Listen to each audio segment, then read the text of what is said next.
Dr. Kent Hovind is considered by many to be one of the leading authorities on science and the Bible. Dedicated to the proclamation of factual scientific evidence supporting the biblical record of creation, his fact-filled, informative seminars cause even the most devout evolutionist to sit up and take notice. Thank you for watching this condensed version of our 17-hour seminar series presented by Dr. Kent Hovind.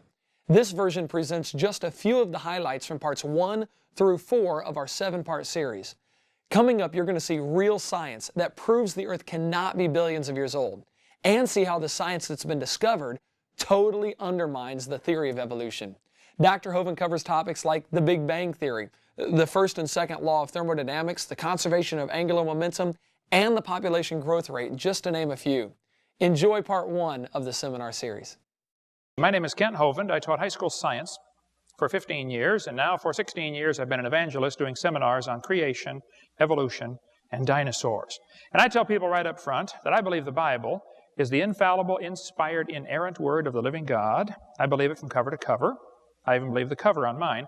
It says Kent Hovind. And for those that don't know, the Bible is your basic instructions before leaving Earth. You really ought to read the book because you're going to be gone for an awfully long time.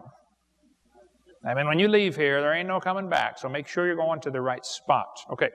Now, one of my jobs as a Christian is to be ready always to give an answer to every man that asketh the reason of the hope that's in us.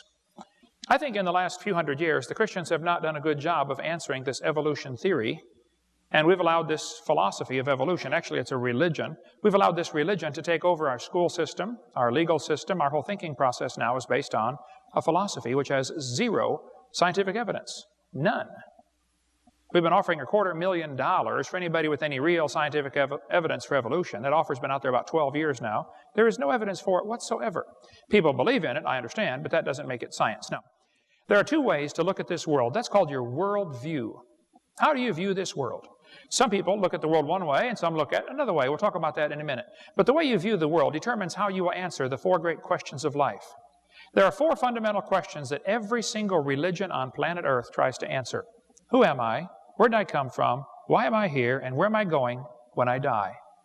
The way you answer those questions is totally determined by your worldview.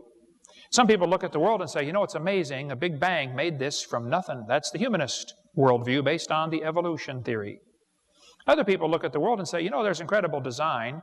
There must be a designer. That's the creationist worldview based on creation.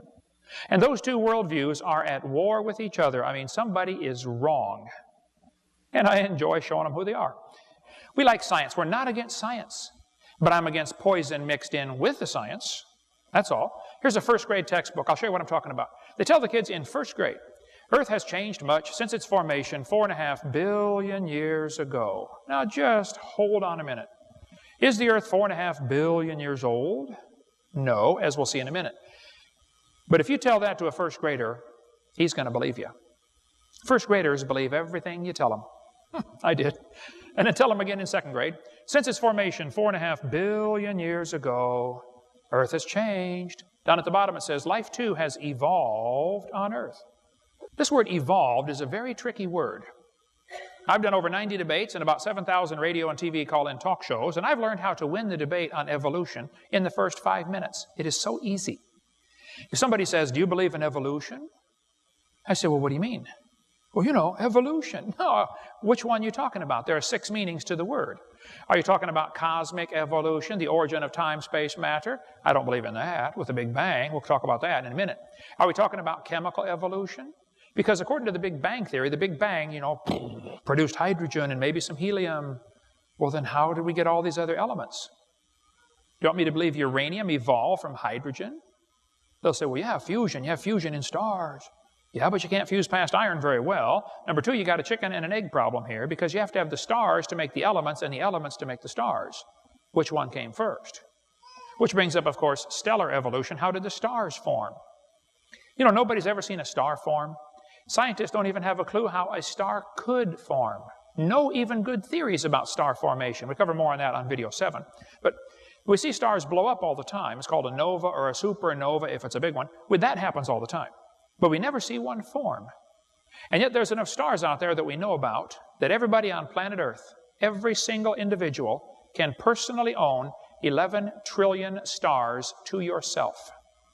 Those are the ones we know about. We don't know about the ones that we don't know about. Fourthly, there's going to have to be organic evolution. Life has to get started from non-living material. Nobody has a clue how that could happen. Then we're going to have what's called macroevolution. That's where an animal changes to a different kind of animal. Did you know nobody has ever seen a dog produce a non-dog? Never. You may get a big dog or a little dog, but you're going to get a dog every time.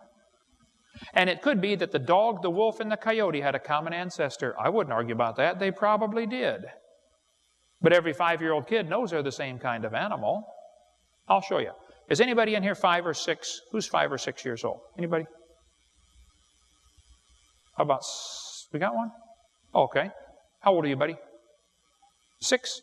I want you to take a test. Here we have a dog, a wolf, a coyote, and a banana. Which one is different than the rest of them? The banana. Give him a hand. All right. Very good. We have college professors can't figure that out, okay? The Bible says the animals are going to bring forth after their kind. Now, Charlie Darwin wrote a book on the table down here called Origin of Species. See, a dog and a wolf are the same kind of animal, but they're different species. He fooled everybody by changing the word from kind to species. We'll get into more of that on video 4. Lastly, we have what is called microevolution. This is changes within the kinds. Now, that one happens. I'll go along with number 6. I think animals can produce a whole variety of offspring. You know, long hair, long-legged, short-legged. That happens. But the first 5 are purely religious. That's not science. We never observe any of those. So if you want to win the debate on evolution, simply define exactly what you're talking about. And you'll find all they ever give are examples of number 6, which there's no argument about it. It happens. But then they imply that that is somehow magically evidence for the other 5, and it is not. The teachers are taught, though, be sure to stress to the students that the earth is billions of years old. Make sure the kids believe this. Now, I happen to be a little old-fashioned. I think in science class we should be teaching science. Things we can observe and study and test and demonstrate. Things like the first law of thermodynamics. The first law of thermodynamics tells us matter cannot be created or destroyed. Well, everything's made out of matter, so if matter cannot be created or destroyed, then how did the world get here? We're here, you know. So that leaves only 2 choices. Somebody made the world, or the world made itself.